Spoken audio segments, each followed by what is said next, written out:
So here we are at the Hack Green nuclear bunker.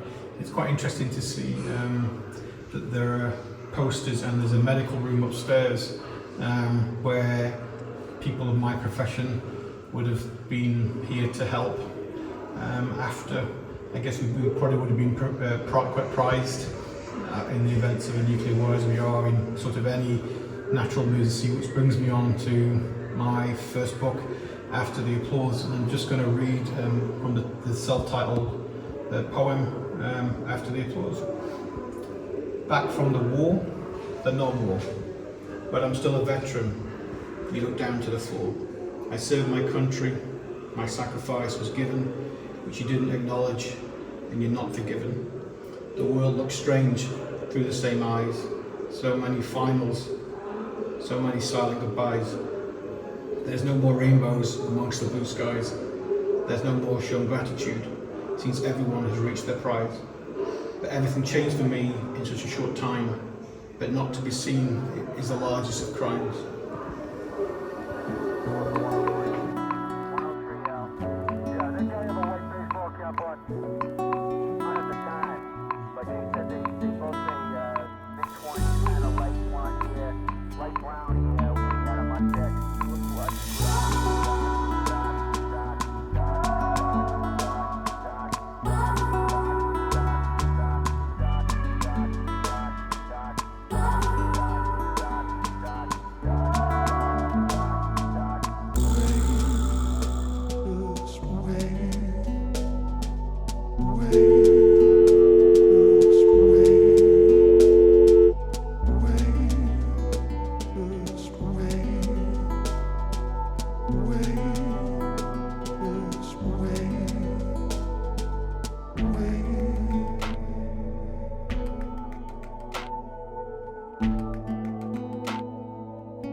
Insular, but not in a bad way, just to shut the outside out and keep my nerves and sanity for another day. According to Maslow, I have everything I need. I can tick off all the boxes, so what does it matter about the opinions and madness?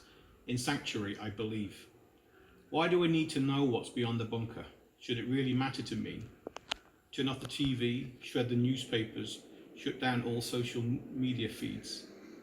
None of us need to know what's after the bunker's dome, but I'm no prophet, guru or dictator, and I firmly believe each to their own. Andrew, we're recording this in a nuclear bunker, which was built in the 50s. We are here in Cheshire near Nantwich. Why did you write Beyond the Bunker? This is your third book of poetry. So it's all about getting away and wanting to be away from people and the madness of the world. And the book itself is mainly about what I consider to be how crazy the world's got. I'm sure I'm not my own in thinking that, and just I don't think I actually can solve the world's problems. So I just want to go and be somewhere where I can get away from insular. You're talking about being insular. Well, yeah. Why do you want to be insular? Insular normally is quite bad. It's a bad thing to do because insular can make people, I don't know, believe certain things without having a wider opinion of other things. Sometimes it's talked about, like in cults, for example, they're quite insular. Yes. You're having one person's view. But I want to be insular, that's why I say not in a bad way. I just want to be away from the nonsense. Really. Yet you still try to point out the nonsense. Why? If you've given up, if you want to be insular, why not leave people to their madness? Because I can't afford to do that basically at the moment in my life. I would like to be able to do that. And there are still things that I need to be in society for at the moment, I would say. Including my children and my family, So I can't just go away just yet.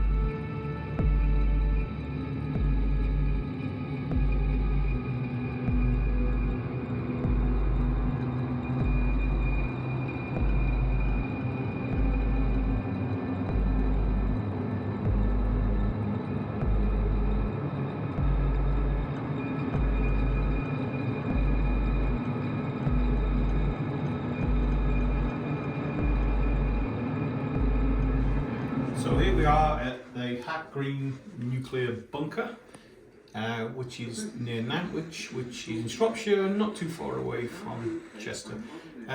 We're here because of my forthcoming book, Beyond the Bunker, and I thought, where else would we go to talk about bunkers than a bunker?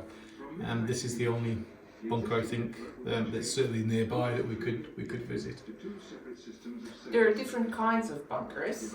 This one was built to protect the elites of this area, the politicians, the broadcasters who would potentially survive a nuclear attack, and it's equipped to have people survive for 3 months, which I assume is the most dangerous period after a nuclear attack.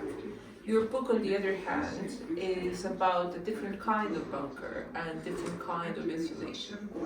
Yeah, it's more to do with getting away from the craziness that society has at the moment. And obviously the bunker itself is an observation bunker, not far from the border between Macedonia and Albania. The bunker in question, or the bunker of inspiration. It's interesting being here. Obviously, things have changed technology-wise.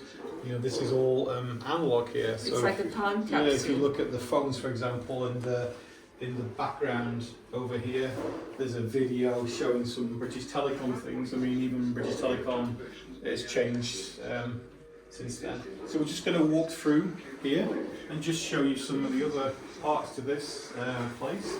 It's definitely an interesting place. I would recommend coming to visit here. If you come, your ticket guarantees you can come back for the whole year, so it's really good value. So this is the sort of I guess it's the briefing centre. I mean, if you look at the Home Office sign there, it just reminds me very much of COVID, when the government was on the news every night, stood in front of people on a very similar system, telling everybody that the world wasn't going to end. Yes, I guess you have to, in times of crisis, you have to inform the population about what is going on. And this is one of the reasons why we've decided to choose this location to record a podcast for one of the poems, for the poem Beyond the Bunker from your third book, yes. Beyond the Bunker. I mean, the great irony is here as we walk through, here is the BBC office and studio suite. And we record podcasts on our phone and on a £20 microphone that I bought from eBay. And here we are in essentially a miniature recording studio,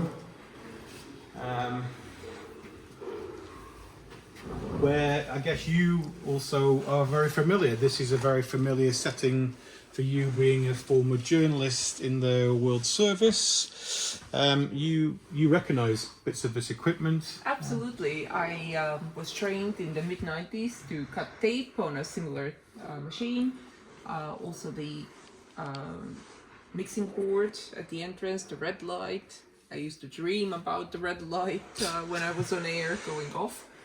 So yes, this is a part of my training and a part of my career, and it's very interesting to come back to a studio like this, which is now a time capsule, and to record our podcast. Well, yeah, a time capsule inside a bunker which was supposed to house people during the after effects of a nuclear war, where all the so-called important people would go to hide. And I'm guessing that obviously this is a declassified bunker now, but there will be real bunkers in this country still, where the elites are going to scurry to after they've finished making a mess of the world for everybody. Which I hope won't happen. Well, you're the optimistic partner in this partnership, so I don't know. People's stupidity never ceases to amaze me, really. What you think wouldn't be possible, the destruction that a nuclear war brings for everybody, you would imagine is enough to prevent it from happening, and so that's why nuclear weapons were used as this deterrent. But it's a crazy system of deterrent, basically. I'm not sure how that provides any security for anybody having bombs ready to go at any point. And there were well-known examples where nuclear war was averted by birds flying in front of radar systems. The pop song 99 Red Balloons, the famous pop song from the 80s, is about a war being created by balloons being mistaken by the radar system at the time for a nuclear attack. So they are, as a pop song, it may sound fictional, but there were real examples that came out much later where that was the case. So human stupidity, I don't know.